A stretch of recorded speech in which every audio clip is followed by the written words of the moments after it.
If you're watching this, then we need your help.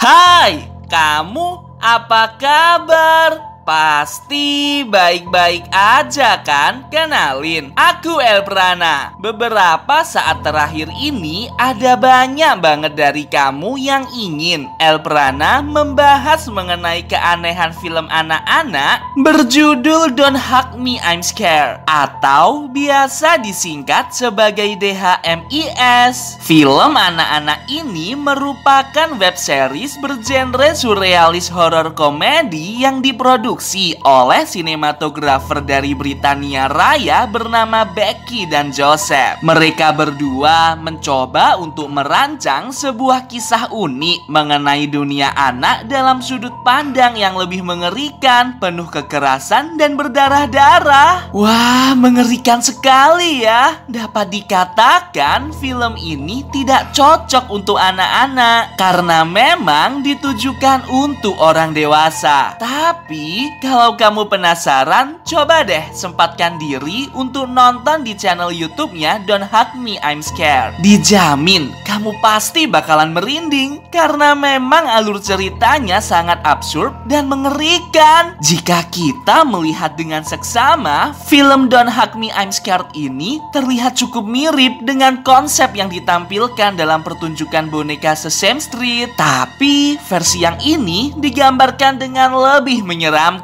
Nah, di video kali ini Elprana akan membahas mengenai teori seram di balik setiap episode Don't Hug Me I'm Scared. Aku ingatkan terlebih dahulu ya, kalau apa yang Elprana jelaskan di sini murni berdasarkan analisis pribadi dan juga dari teori-teori yang beredar di internet. Aku tetap serahkan sepenuhnya ke kamu, boleh percaya, boleh juga tidak. Episode pertama bercerita mengenai 3 karakter utama yang sedang menghabiskan waktu luang di sebuah ruangan. Ada Red Guy, Yellow Guy si anak lugu, dan juga Duck si bebek. Dalam adegan tersebut diperlihatkan mereka sedang belajar mengenai kreativitas dan warna selayaknya program televisi untuk anak-anak. Ketiga karakter ini disuruh untuk lepas kendali dan menjadi lebih kreatif, hingga muncul adegan mengerikan dan absurd seperti membuat prakarya dari jantung manusia, membuat kue pai dari daging mentah, yang mana membuat orang-orang berpikir bahwa kreativitas ini sudah di luar batas. Wah, dari sini aja aku bisa menarik kesimpulan mengenai kritik sosial terhadap kreativitas menyimpang yang sering diluapkan oleh artis tak bertanggung jawab di luar sana. Episode kedua, ketiga karakter ini belajar mengenai waktu. Sebuah jam dinding datang menghampiri mereka untuk menjelaskan mengenai konsep dasar waktu. Awalnya dijelaskan dengan menarik dan ceria, tapi lama-lama adegan berubah menjadi sangat menakutkan. Intinya, dia berkata bahwa waktu sangatlah berbahaya karena semakin hari umur manusia akan bertambah hingga menjadi tua lalu mati di liang kubur. Tubuhnya akan melepuh karena terdekomposi oleh tanah. Dan hal ini ditunjukkan secara gamblang dalam adegan mengerikan yang penuh darah. Gila, ini sih beneran di luar batas. Kalau ada anak-anak yang nonton, aku yakin banget pasti dia bakalan trauma. Episode ketiga, Red Guy, Yellow Guy, dan Duck pergi piknik di taman. Mereka sedang bersenda gurau hingga suatu kondisi Yellow Guy ini dibercandain hingga ngambek. Dia lalu pergi menyendiri dan tiba-tiba bertemu dengan kupu-kupu aneh yang dapat berbicara. Dalam episode ini, mereka belajar mengenai apa itu perasaan cinta. Kupu-kupu ini terus ngoceh mengenai cinta sampai-sampai dia memperkenalkan Yellow Guy ke sebuah makhluk bernama Malcolm. Dia adalah ketua dari okultisme cinta kasih di lokasi itu. Yellow Guy dipaksa untuk menganut kepercayaan tersebut hingga dihipnotis dong. Tapi untungnya itu semua hanyalah mimpi saja. Kalau dari analisisku, kayaknya episode ini mencoba untuk mengkritik orang-orang yang fanatik terhadap agama mereka dan memaksakan kepercayaannya ke orang lain. Episode keempat bercerita mengenai konsep dasar penggunaan komputer yang sedang dipelajari oleh ketiga karakter ini. Si komputer bercerita mengenai dunia digital dan internet yang sangat penuh dengan hal-hal menarik. Kondisi tersebut berujung pada sebuah adegan saat mereka masuk terhisap ke dalam dunia digital. Di sana, mereka bersenang-senang, mencoba berbagai macam fashion dan menari-nari dalam euforia dunia maya. Tapi si Red Guy sadar kalau hal ini bukanlah hal yang baik. Dia pun berusaha untuk keluar dari ruangan tersebut agar tidak terjebak dalam dunia digital. Kalau menurutku sih, hal ini dikaitkan erat dengan fakta bahwa anak-anak zaman sekarang gak bisa lepas dari smartphone. Mereka selalu bermain internet dan game untuk mengisi waktu luang dimanapun mereka berada. Kalau kamu gimana? Apakah kamu merasa kalau episode ini membicarakan tentangmu?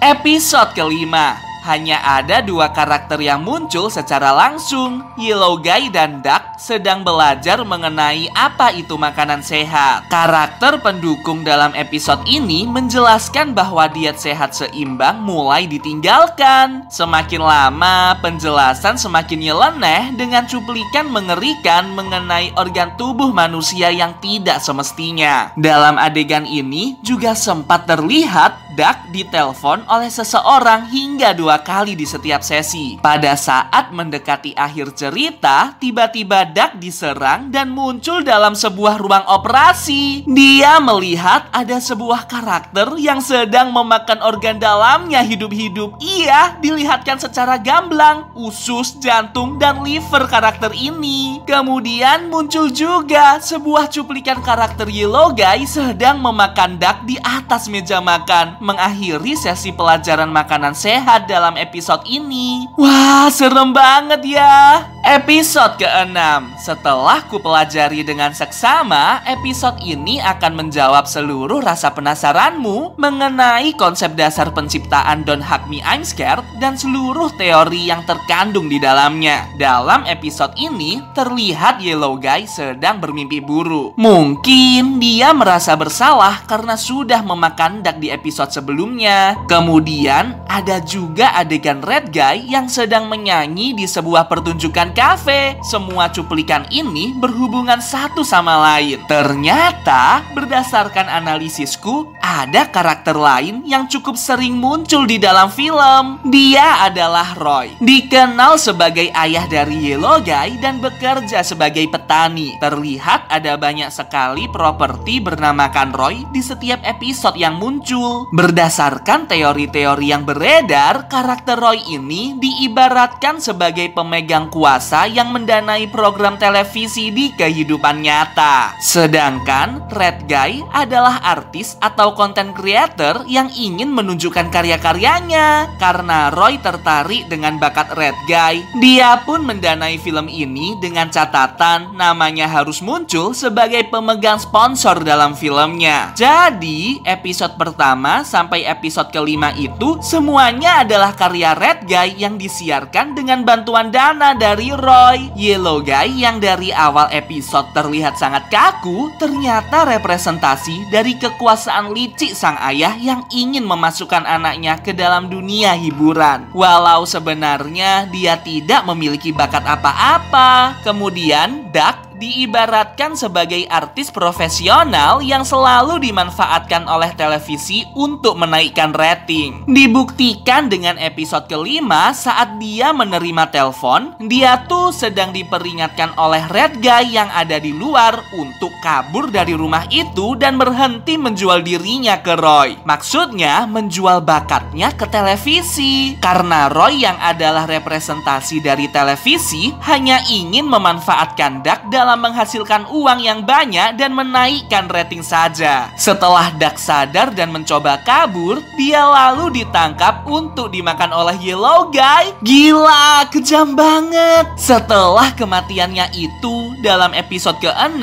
Red Guy melihat ada sebuah mesin sebagai makna lain dari program televisi yang sedang dijalankan oleh Roy. Red Guy pun bertemu dengan Roy yang sepertinya memohon agar Red Guy kembali kepadanya. Tapi sayangnya Red Guy menolak, kemudian memutus koneksi mesin itu. Dan adegan berpindah ke sebuah cuplikan film barunya, di mana Red Guy, Yellow Guy, dan Duck telah berubah warna lalu memulai semuanya dari nol. Benar-benar di sebuah ruangan kosong tanpa properti apapun dari Roy, tanpa pendanaan dan juga tanpa bantuan sponsor. Wah, mengerikan banget. Aku nggak nyangka kalau ternyata Don't Hug Me I'm Scared memiliki kisah seram seperti ini. Sutradaranya, Becky dan Joseph, mencoba untuk memberitahukan kepada dunia kalau bisnis penyiaran televisi memiliki kenyataan gelap di dalamnya. Eksploitasi artis, kontrol penuh terhadap program televisi, hingga rela melakukan apa saja untuk menaikkan rating. Yah, inilah teori seram di balik film Don't Hug Me I'm Scared. Gimana nih menurut kamu? Apakah kamu percaya dengan teori seram tersebut? Apa nih yang kamu pikirkan mengenai film itu? Coba komen di bawah ya, aku ingin tahu pendapat kamu. Oh iya, kalau kamu ingin merekomendasikan topik untuk dibahas di video selanjutnya, jangan sungkan ya buat kirim ke email aks.elprana@gmail.com. Aku tunggu ya rekomendasi dari kamu. Sampai jumpa.